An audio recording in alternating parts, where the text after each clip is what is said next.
I'm going to officially open a special meeting that we're having today, and I want to introduce the board members that we have, and we're going to keep this meeting extremely short, and I'd say that probably 20, 30 minutes at most. I think really what we want to talk about is business items, and then the rest of it, just want you guys to eat, enjoy yourselves, and spend as much time out here as you like. But the business portion of the meeting, probably not more than 20, 30 minutes at most. I'd like to introduce David Nixon, Thomas Debner, Scott Christians, and James Weir, and myself, Kevin Rodriguez. First of all, thank all of you guys for coming today. As you all know, you were here for to help change the bylaws, and as well as the CC&Rs, which are the covenants, conditions, and restrictions, which I'll have Thomas talk about now. Thomas to talk about the CC&Rs. And I'm catching some wind, so you might want to. I'll probably make this more confusing, but there has been people ask legitimate questions about, we signed that document that talked about changing the CCRs, it also talked about changing bylaws, and why didn't that suffice? Well, I'm sorry, but you can change CCRs that way, but you can't change bylaws. So that's why we're here today, is to change bylaws. The CCRs have already been changed. Enough votes, more than enough votes were certified, so that is a done deal. When we finish this meeting today, we will have the bylaws changed, and that will be everything over. I've also had people say that they expect this to be challenged, and I'm going to make a statement, and I'll probably get myself in trouble when I do this. I have not cleared this with the board, but I'm going to give you my opinion, and it is just my opinion only. If somebody wants to challenge this, I want them to do it now. I'd rather it be challenged now than 3 or 4 years from now.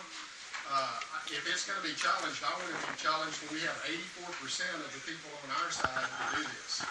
And that's the number, wasn't it? About the final number, about 84% signed the document to say we don't want any more deer trapping.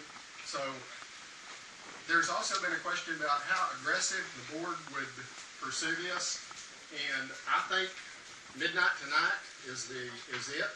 Tomorrow, if somebody is trapping, this board member will pursue it as aggressive as it can be pursued. If it takes getting our attorney to go to court, I'm ready to do that. I want to see if this works. I don't want it to drag out. So when you leave today, everything has been changed. It's over. You may think that we're doing things a little weird today in the way that we had to mail out the letter and stuff. It's required by law for us to do it that way. We had to tell you exactly word for word what the bylaws you were going to vote on before you show up to vote. That's required by law. So that's why you had to get a letter at least 10 days before this meeting.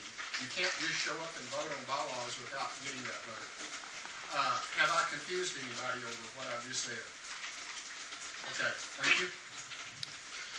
I guess one comment, and I'll just comment, and I know Thomas mentioned midnight tonight, but officially we have to certify the votes, and that's going to take several. Well, I think that we have some people that are going to do it tomorrow. So yeah, it's my understanding that we have enough votes and proxies, so the bylaw changes will take effect as soon as we certify the votes, and that will probably be tomorrow. Again, it's pretty official, so that's why I think Thomas mentioned midnight. So it's pretty official. But it'll be absolutely official once the votes are started. Really, I think I want to open up for a few minutes for general comments, questions. If anyone has any, I'd ask them to come up and maybe start forming a line or whatever and use the microphone to speak into. So, do we have questions, comments? Yes, I do. I love this idea of protecting our animals, but I don't like what it says on these papers. As I read it, if somebody traps deer on our property, we get fined. And I don't like this policy of punishing the victim. I have property in Elliott Ranch, so I know what is meant by the phrase HOA from hell. And I don't want to see Ruby Ranch go in that direction. I sure wish there was another way to protect our deer, but I will not vote. Hi, I'm Cynthia Ritchie, and I had put together an email, and I'm sure some of you got it. I apologize for not getting my thoughts out earlier. I am completely in support of wildlife protection here. I think there are some things we forgot about that, or haven't really fully thought about what happened. The fine. This is the first time there's an actual fine. Before you were assessed what it costs the HOA to fix whatever problem you weren't up to date on. And so this fine, it kind of doesn't put you in the HOA in the business of the wildlife management and that they own the deer now and that they can fine you. So it's a whole different aspect of fining. And what that does is it puts neighbor against neighbor.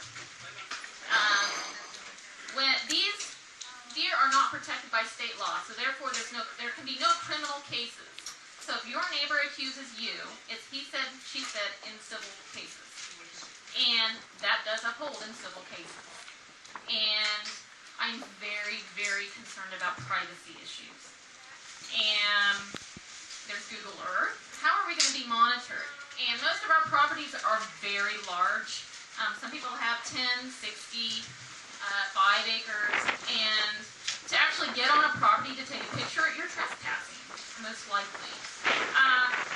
I didn't bring the camera with me, but I want to make it very clear how easy it is to be violated of your rights. I had a wildlife camera that took a picture every 30 seconds or when it was motion activated on my driveway to see animals or whoever was coming in and out of my driveway. My husband didn't do it. I didn't do it. My children didn't do it. And that is how easy it is for your privacy to be invaded. Did anybody here do it? Did anybody do it? Yes, it was a ghost. Well, it's a pretty real camera. Let me ask you a question. Have you ever trapped animals on your property? Yes, I have. Okay, well, that's it. And that was not illegal. Why did you do it? I donated them to a 4-H Did you child. ask us? And it, Did you ask us or anybody? Huh? Did you ask HOA commission or anybody? Did you ask or did you do it on your own? No, I was involved with a 4-H group. A child in the group was learning how to run an exotic ranch. We worked with the trapper and we donated them. I received no cash and I did it once. No, you should have asked them to come and visit, but you had no right to have them trapped. No, I do. That's the point. But at this time, I don't. Not anymore. And I respect that. And that's the reason we have this meeting. We got time left on talk to the other line. No, actually, I think that this is probably not a time for a debate, so I just Okay. really want to All right. if you could kind of. I did have the right, and that's what you don't understand. You might not like it, and nobody else here likes it. I really didn't want to do it again. It was a one-time donation. Thank you. But I did have the right at the time. And that is where people need to understand and respect. I guess that's... And also, if this was really about protecting the deer, I would have hoped they would have taken bow hunting out of what was legal to do on your properties here. I agree. Okay? And so that's what makes me think some of this is really about the money that our HOA thinks they can get so much money per deer. And I would really hope that if this goes through, they take out the bow hunting. Okay. Thank you for listening. I just want to have a very big round of applause for so many people that have worked on this. Kevin and the HOA, thank you very much. There's a hog group now, and of course the wildlife, and everybody together. It's really important, and Bobby and I, for Neighborhood Watch and all the captains and all the neighbors here, a big thank you for everybody. Very much appreciated.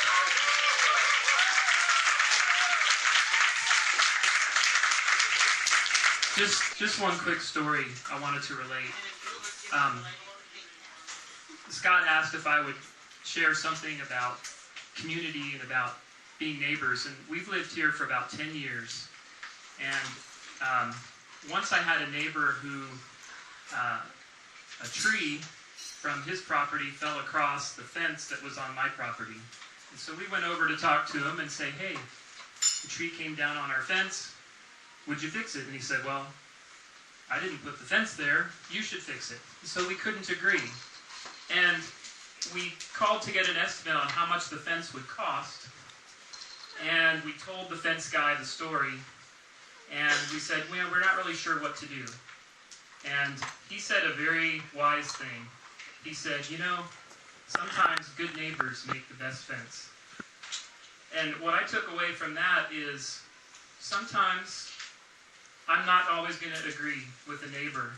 But we went ahead and had the fence fixed. And we had a great relationship with our neighbor. And when I look back on it, it was more important for us to do that than to argue about who should fix the fence. We just took care of it. And so I would encourage all of us really to look for a way that we can go the extra mile for our neighbor. Unless, of course, you're going to run the 5K, then don't go an extra mile.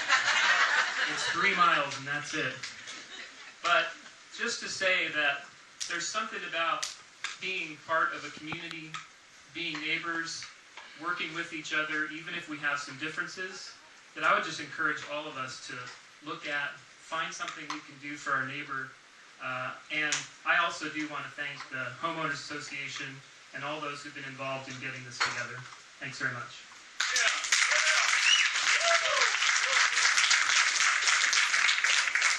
Hi, my name is Pam Robertson. I was asked to speak on behalf of the Wildlife Committee, sort of, and the HOA, and just thanking everybody for finally coming together and uniting as neighbors to get this and to be successful. And it just goes to prove that when we come together and we work together, that we can get things done.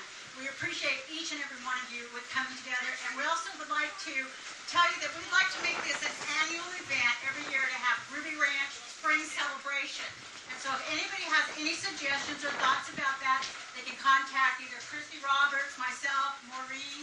And I also think that Maureen needs to be given a bunch of credit because she went over and beyond anything there was to make sure that these things happen. She studied, she looked at everything she possibly could, she talked to people, she did a great job. So everybody should give Maureen Hintz a hand for all that she put into all of this.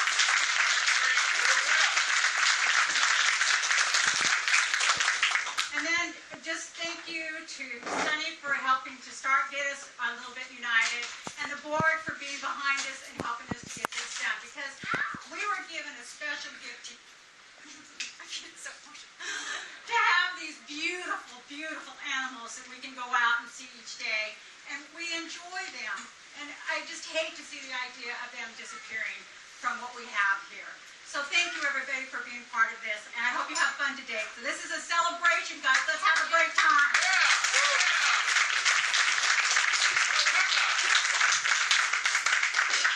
Thank you, Pam. You took the words right out of my mouth, wherever you went. Thank you, guys. Really, Sunny, I know that you were really instrumental. Maureen, very instrumental in collecting and knocking on doors. And again, you guys made it get to where we are today. If we don't have any other questions or comments, I'm going to close the meeting for now, and then we're going to officially count the ballots tomorrow, and the meeting will be adjourned and closed at that point.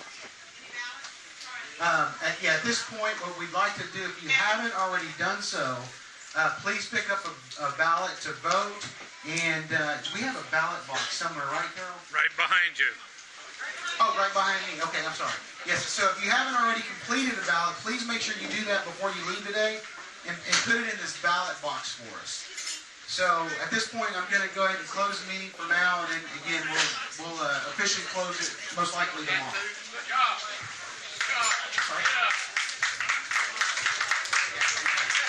That was one last thing, and that was really to thank Scott Follett and his family for allowing us to have this community event here today. And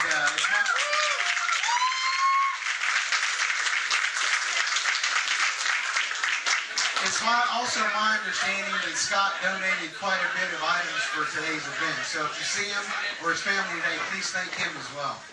Okay, guys, thank you.